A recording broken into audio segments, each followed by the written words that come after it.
So I'm going to make this, actually, just to ask you again, could you stand up for a second? Wonderful.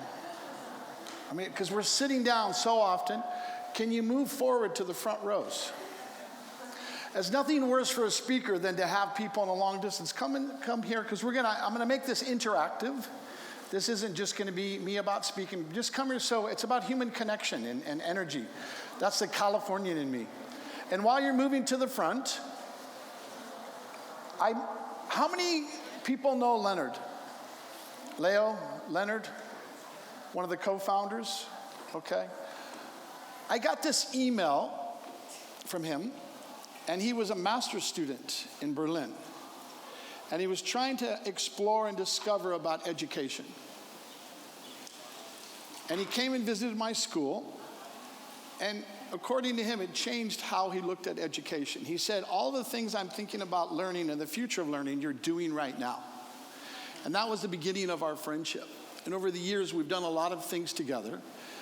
And it's been amazing to see the kind of journey that he's taken and to see people here today gathered together.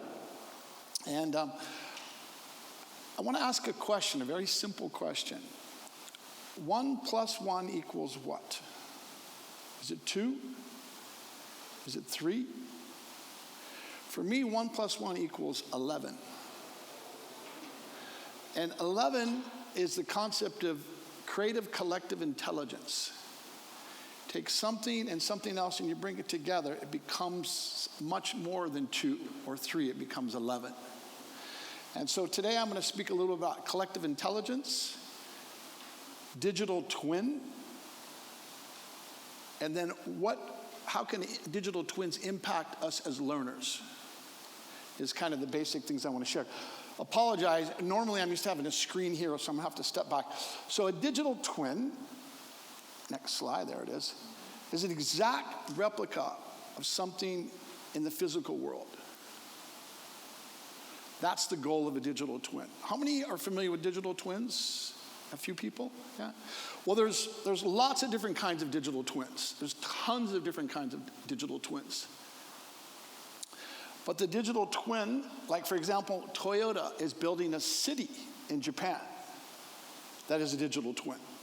And it's quite phenomenal how they're making this digital version and then they're building buildings and they have humans living there and they're looking at it and they're altering the environment based on the reaction, the digital reaction with the human reaction.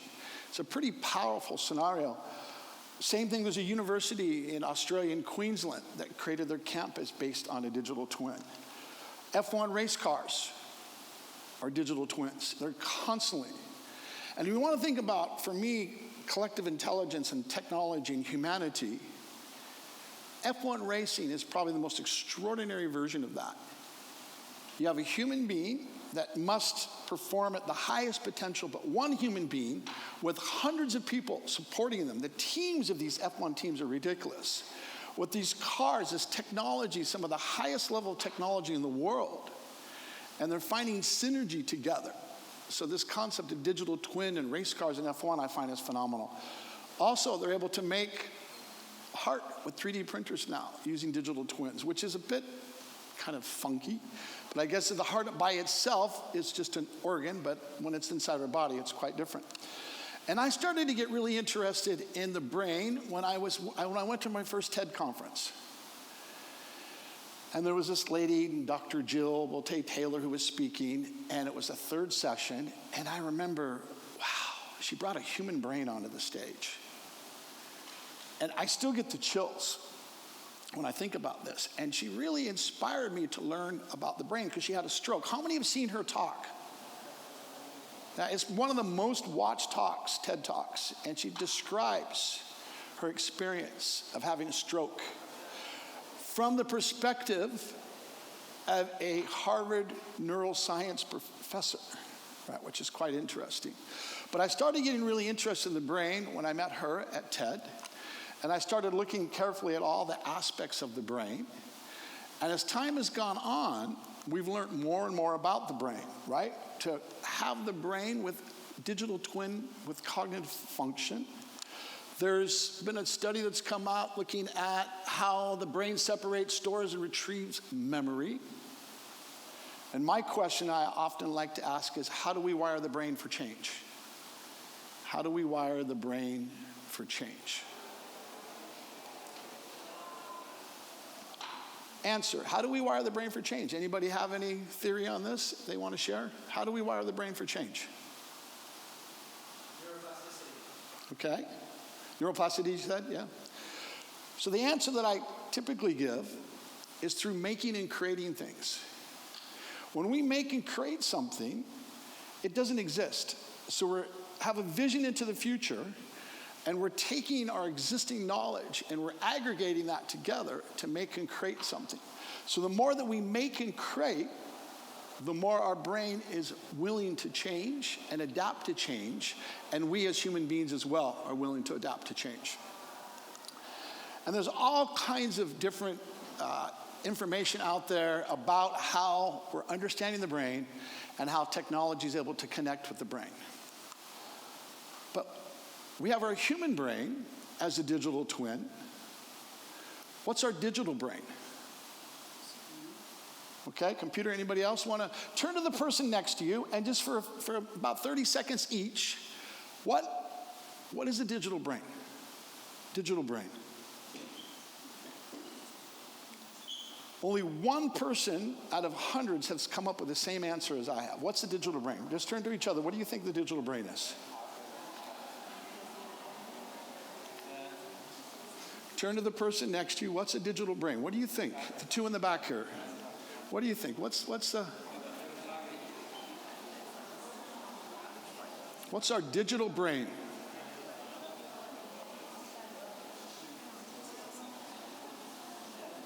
So we have our human brain, and then we have our digital brain.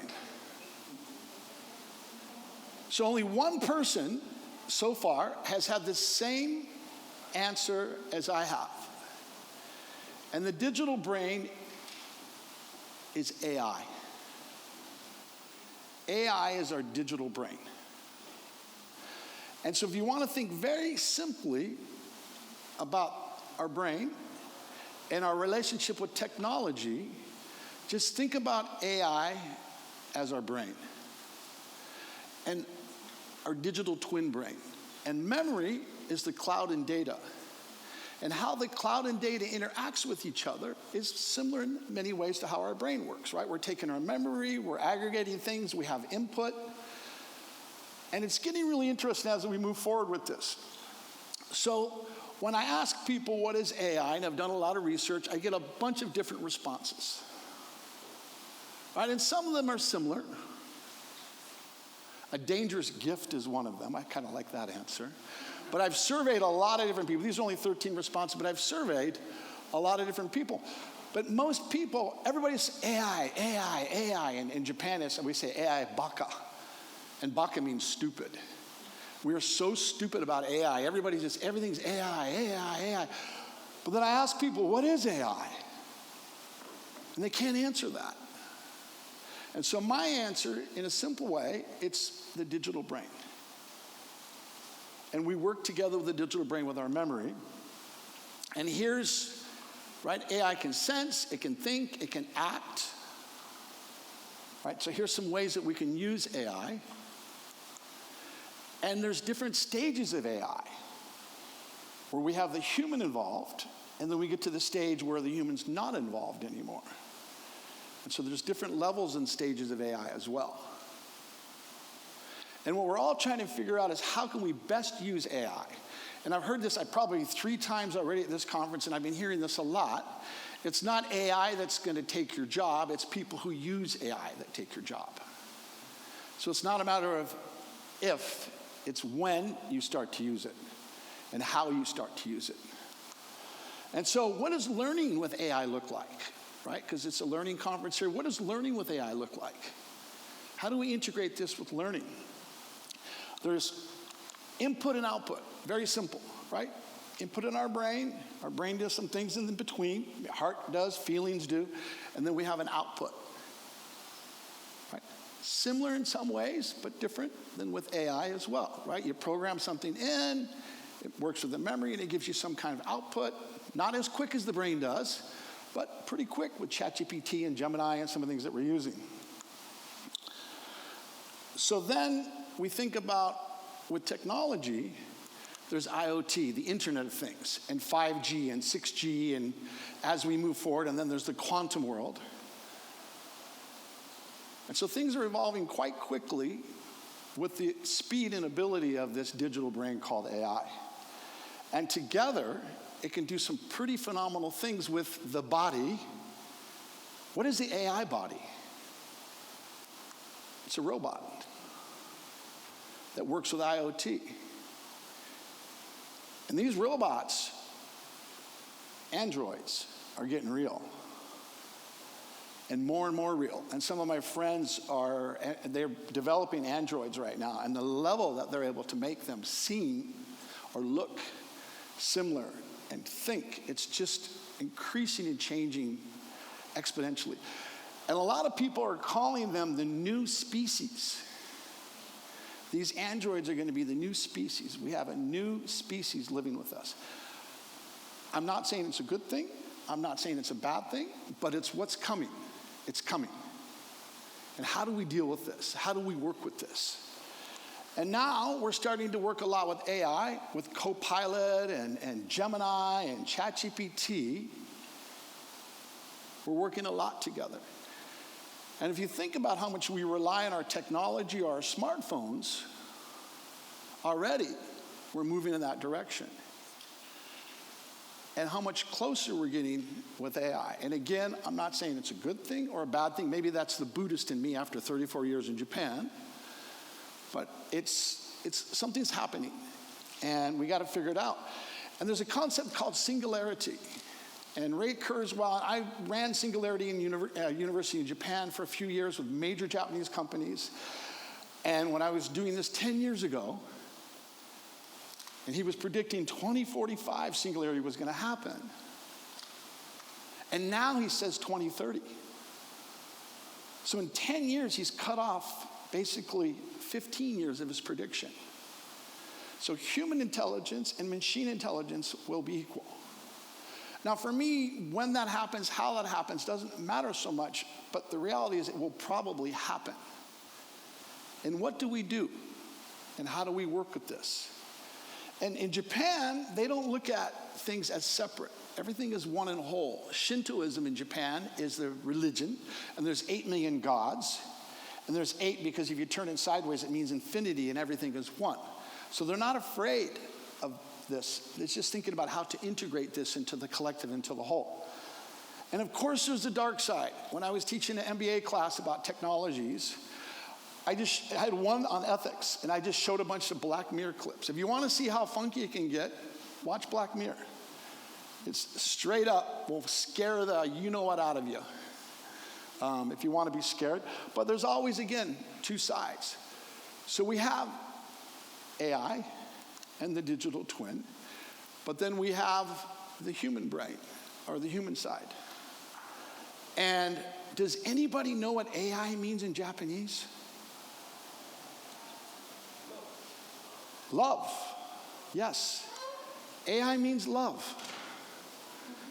So how do we take AI and AI together as a digital twin and create something amazing? The spirit of the human being together with technology, the 2 AIs, to create a better world and help us move forward. Because technology is a tool. It's nothing more than a tool, but it's how we use that tool and how we find that synergy towards the singularity. So then, one of my favorite questions is, how humans differ from artificial intelligence? Think about that for a few seconds. How do humans differ from artificial intelligence? So one is, we have ethics and values. AI simulates. We have real life experiences. AI has data. We seek meaning with a vision of the future.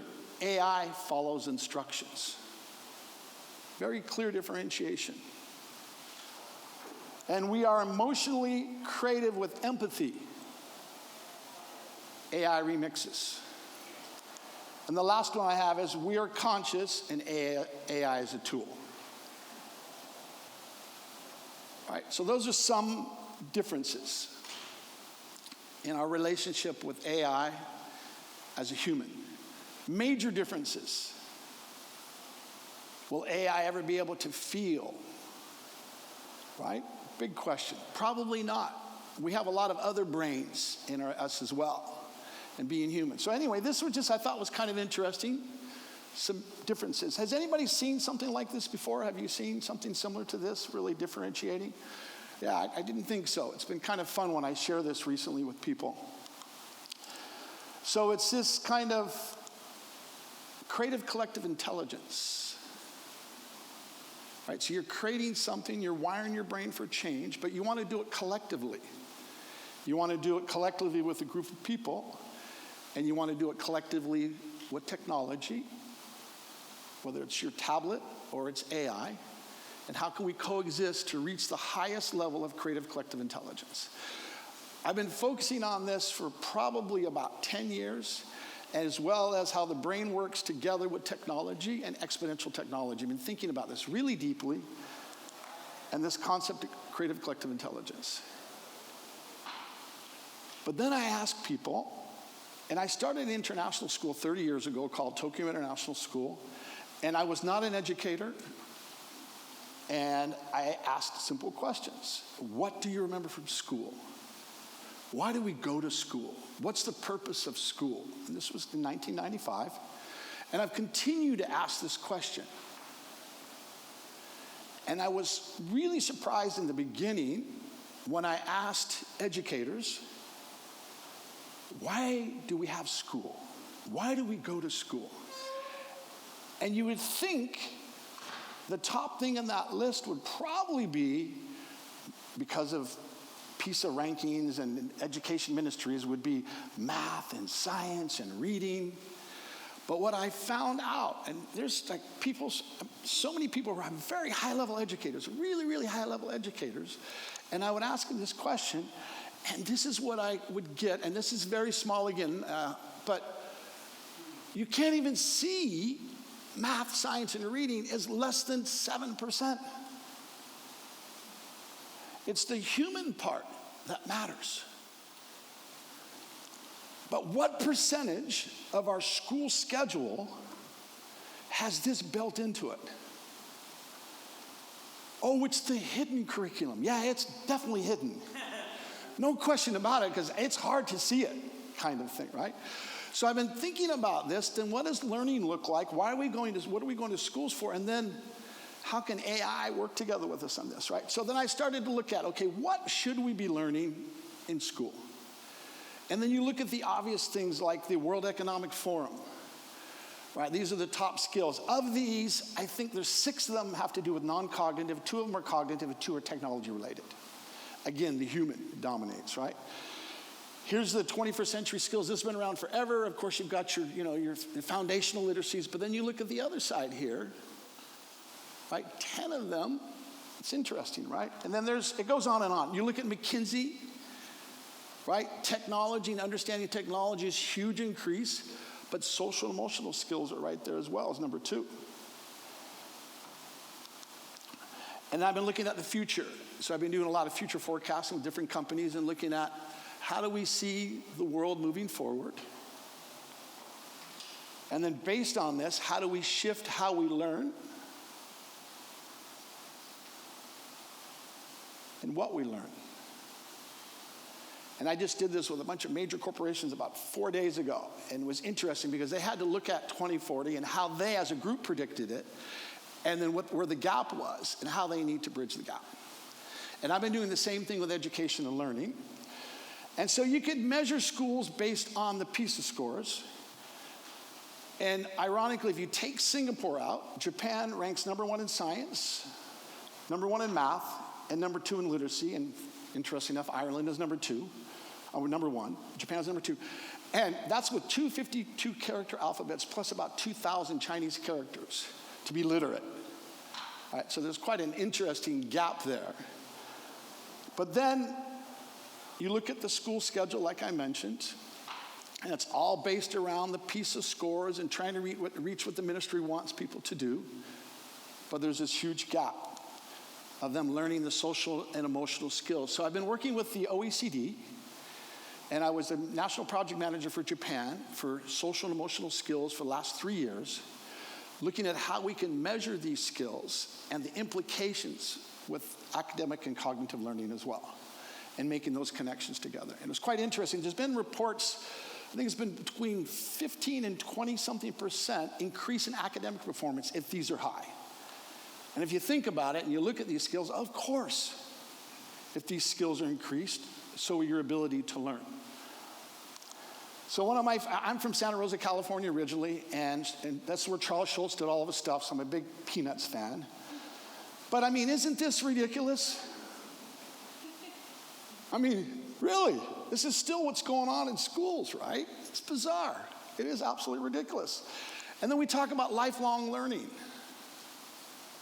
How many of our schools are preparing us for lifelong learning? It's a huge question. I don't think there's very many. And then how would we define, I do this survey as well, how would we define optimal learning? What does optimal learning look like? And then what percentage of our school day aligns with this? There's huge gaps, huge gaps. And, you know, I left education about 10 years ago because I had enough because things weren't changing. And I shifted, and I got pulled back in through the OECD in this. So I'm a recovering educator. And I'm trying to figure out what we can do forward. But I got quite excited because AI is here. And AI is going to disrupt education like we've never seen disruption before. COVID did some things, but AI is going to really shape things. But the funny thing is, we're still treating humans like androids. Okay? Sit down. I'm going to teach you what you need to know. I'm going to program you and code you. And then all of you are supposed to do the same thing at the same time because, yeah, that's human, right? We're humans, right? And we do everything at the same time, and our brains develop at the same time, right? Just like an android, right? We couldn't be any more opposite. It is absolutely bizarre that we continue to do this. So how can we shift this? Where is this quantum shift? So one is around time. Let's see if I went. And teachers all over the world are quitting, leaving education because this increased academic load that's coming. They're stressed, they're not paid well, and they just don't have time in many countries. Maybe not as much in Europe, but in Asia for sure. So how do we reduce teacher time is one question I've been trying to figure out, right? Because there's just not enough time. Could we measure learning and correct a lot of the students' work using AI? Well, the research we did, and I'm trying to remember, it was close to 1,000 people or more than that. Most people are fine with AI assessing learning. So I've been trying to figure out, so I have a 7-year-old who's in a local Japanese school, and she can do everything on her tablet that she does in school. Everything is, so I'm like, why don't we make the goal that she never has to go to school? She never has to stay one day in a school, but she can still graduate. Right? Wouldn't that be amazing? No, but let's create that situation anyway. Let's create a situation where a student doesn't actually have to go to school, and they can learn all the things that the ministry does at their own pace in a way they want with AI tutors. It's becoming very popular right now, having AI tutors. And so I am proposing that we have AI tutors, and I'm going to need to flip through a few of these, because I think we should actually have students learning from tutors, AI tutors. Right, so here's some of the questions that I've been asking and looking at around AI and how to work with AI.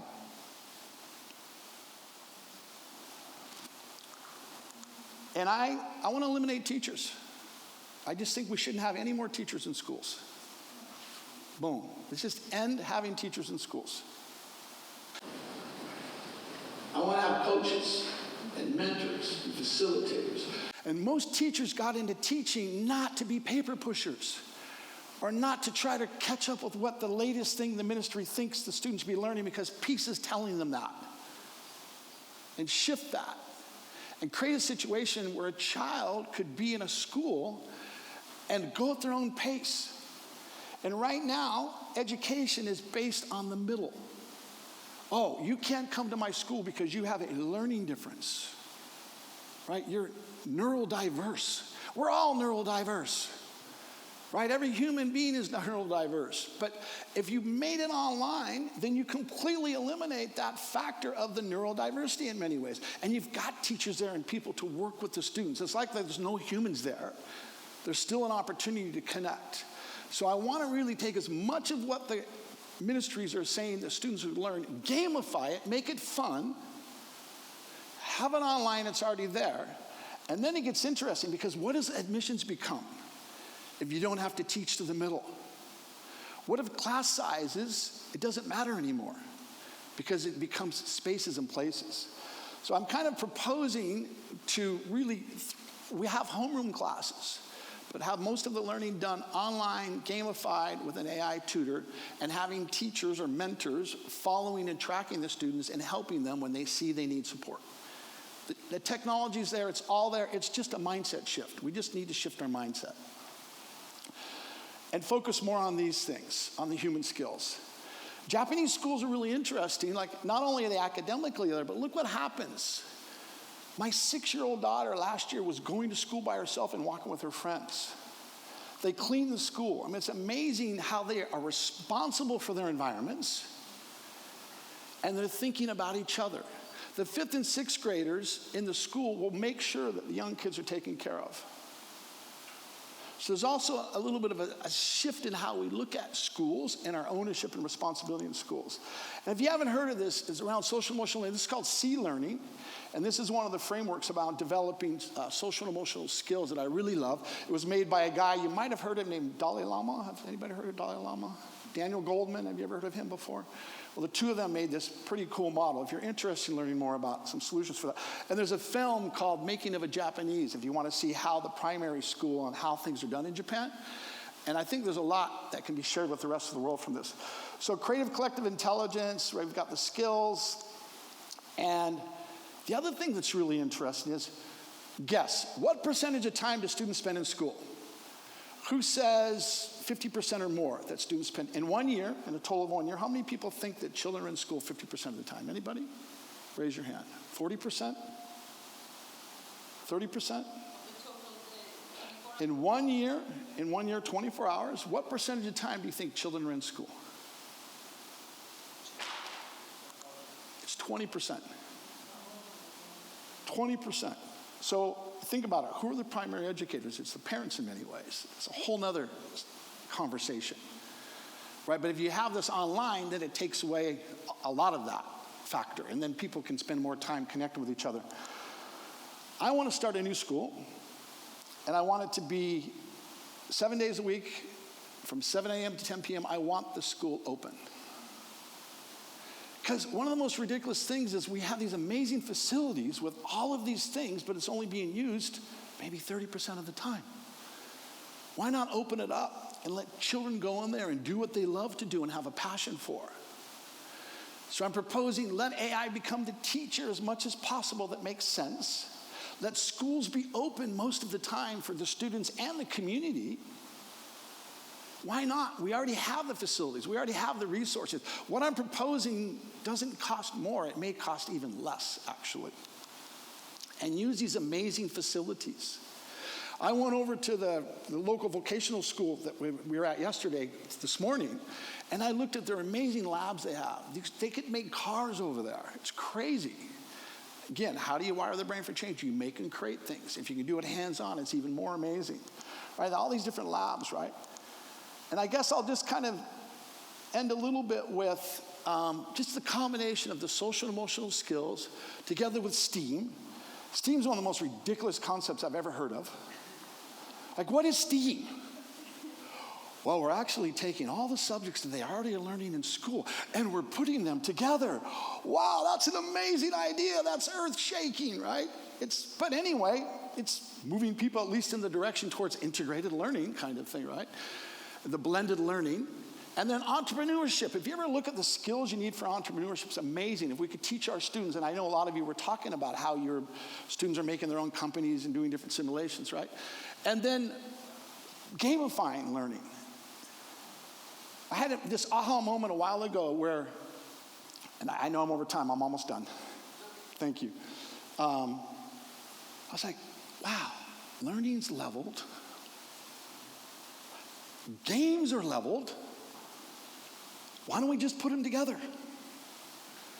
And it just makes sense. And the motivation level is high. I was at a party with a whole group of 7 and 8-year-olds, and they were running around wild, and the parents were like, quiet down, be this, do that.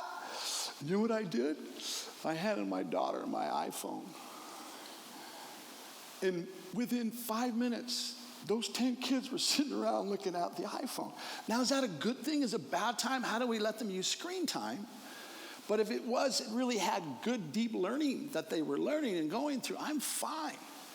My daughter has a tutor for English. It's about 10 euros a month. And she can, anytime she wants, it's called Netflix. She's completely bilingual, and a lot of it has to do with this amazing tutor called Netflix. She watches everything in English with subtitles, right? You can debate this or whatever, it's right or wrong, and it's screen time or whatever, but she's bilingual. And her main language is Japanese. So these are the different elements that I've been looking at and thinking about. And I guess digital portfolios are the future. If you're not already having students make digital portfolios, this is the future. Why do we say, oh, you had all A's and you got a 4, now it's not even a 4.0 in America, it's like 5.0 I think you can reach or something ridiculous like this now, right? And how are we measuring humans by a number? It's ridiculous. Why do we not measure them by what they've done and shown us what they're capable of us and what kind of humans they are? And that's the same thing for the work world. I was speaking with somebody yesterday, he's like, yeah, I got this job because I showed them my portfolio. And after 30 minutes, they wanted to hire me. And I had a job because I showed them my portfolio. So in education, digital's coming, AI's coming.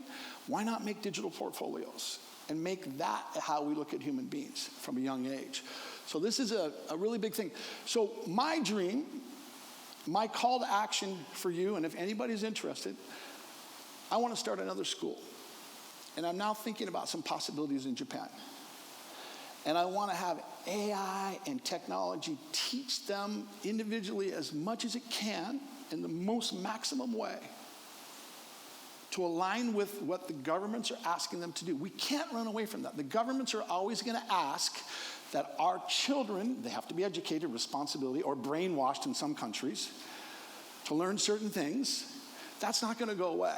But if we can take most of that and give us opportunity and time to work with them, nurture them as human beings, and co-create, doing PBL, solving problems, and having students come together in schools to work together and make things together and create things together, that would be amazing. That's 1 + 1 = 11. That's a high level of creative collective intelligence. And I'll end there. But if anybody's interested in starting a school, something similar where it's open 7 days a week, where there's a balance between, the thing I didn't mention as well is virtues and values, having some very strong, and the ones that I'm basing it on Japanese virtues and values.